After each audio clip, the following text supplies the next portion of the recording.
کبھی ہمالیہ کے غاروں میں تنہائی جھیل رہا ہے اور کچھ پانا بھی اس نے نہیں ہے۔ وہ بس جاننا چاہتا ہے، روح ہمیشہ جاننا چاہتی ہے، انا ہمیشہ پانا چاہتی ہے۔ اور مزے کی بات یہ ہے کہ پانے میں تسکین ڈھونڈتی دنیا سب کچھ پا کر بھی تسکین نہیں پا پاتی، اور کچھ نہ پانے کو چلنے والا فقیر سکون، پیس اور زندگی کو پا لیتا ہے۔ کبھی اس راز پر تم غور ضرور کرنا۔ فقیر خواہش کی نیچر کھول کر بتا دیتا ہے، چھوڑنے کی بات نہیں کرتا، وہ بس یہ کہہ دیتا ہے کہ یہ دیوار ہے، اس سے نکلو گے سر ٹوٹے گا۔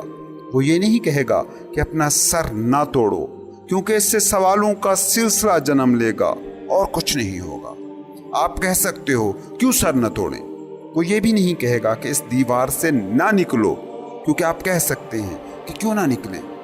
دھیان رہے کہ فقیر آپ کو کوئی پازیٹیو ڈیزائر نہیں دیتا کہ اس کے لیے ایسا مت کرو، وہ بس اتنا ہی بتا دیتا ہے کہ ایسا کرو گے تو ایسا ہوگا۔ صوفی بس اتنا کہتا ہے کہ do this and this follows. کسی سچے فقیر سے کبھی پوچھنا کہ ہم کیا کریں، وہ کبھی تمہیں یہ نہیں کہے گا کہ یہ کرو یہ نہ کرو۔ وہ کہتا ہے کہ یہ تم مجھ سے پوچھو ہی مت، تم مجھ سے یہ پوچھو کہ تم کیا کرنا چاہتے ہو، تو میں تم کو بتا دوں گا کہ تم یہ کرو گے تو یہ ہوگا۔ اس سے زیادہ کبھی مرشد نہیں کہتا۔ فقیر کہتا ہے کہ میں بس تمہیں اتنا بتا سکتا ہوں کہ دیوار سے نکلو گے تو سر ٹوٹے گا، اور دروازے سے نکلو گے تو بنا سر ٹوٹے نکل جاؤ گے۔ اب یہ تمہاری چوائس، دیوار سے نکلو یا دروازے سے نکلو۔ میں تم سے یہ نہیں کہتا کہ تم دیوار سے مت نکلو، فرق سمجھتے جاؤ۔ ایک تو صورت یہ ہے کہ تم سے صاف صاف کہا جائے کہ یہ کرو، لیکن جب بھی کوئی آپ کو پازیٹیولی کہے گا کہ ڈو دس، تو آپ کا فوری ری ایکشن ہوگا کہ کیوں، اور کیوں کے جواب میں کچھ بھی کہا جائے تو کیوں کبھی نہیں جائے گا، کیونکہ پھر ہر جواب پر کہا جا سکتا ہے کہ کیوں۔ فقیر بس اتنا کہہ دیتا ہے کہ یہ کرو گے تو یہ ہوگا، خواہش کے پیچھے بھاگو گے تو دکھی ہو کر رہو گے، چھت سے کودو گے تو ٹانگیں تڑواؤ گے۔ خواہش میں دکھ ہے، یہ نیچر کا اتنا ہی پکا قانون ہے جتنا کشش ثقل کا قانون۔ فقیر یہ نہیں کہتا کہ خواہش میں نہ پڑو تو تمہیں سکھ ملے گا، کیونکہ پھر تم کہو گے کہ ٹھیک ہے ہمیں سکھ چاہیے، یہ پھر خواہش بن گئی۔ کیسے ملے گا سکھ یہ بتاؤ؟ خواہشوں کا پھر نیا سلسلہ جڑ جائے گا۔ خواہش ہی اصل میں دماغ کا وہ ڈیلیوژن ہے، سراب ہے، بھرم ہے، جس سے وہ آپ کی ہستی پر اپنا کنٹرول پا لیتی ہے۔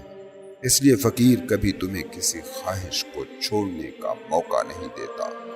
فقیر صرف انجانے کو جانا کر دیتا ہے اور فیصلہ مکمل طور پر تم پر چھوڑ دیتا ہے۔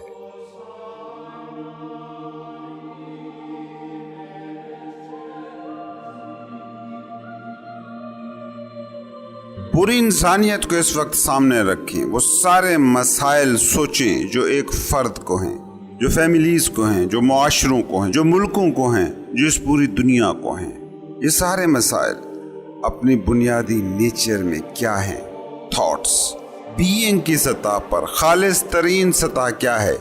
اگر آپ نے یہ جاننا ہو تو کسی نومولود بچے کو دیکھیں اور پھر یہ غور کریں کہ کیا اس بچے کو وہ مسائل ڈسٹرب کر رہے ہیں جو اس وقت اس کی فیملی کے بڑوں کے سب سے بڑے مسئلے ہیں۔ کیا یہ بچہ ان مسائل کی وجہ سے پریشان ہے جو ملک کی معیشت، سیاست اور سماجی سطح پر اتنے ہولناک دکھائی دے رہے ہیں کہ میڈیا 24 گھنٹے بریکنگ نیوز کی زد میں ہے؟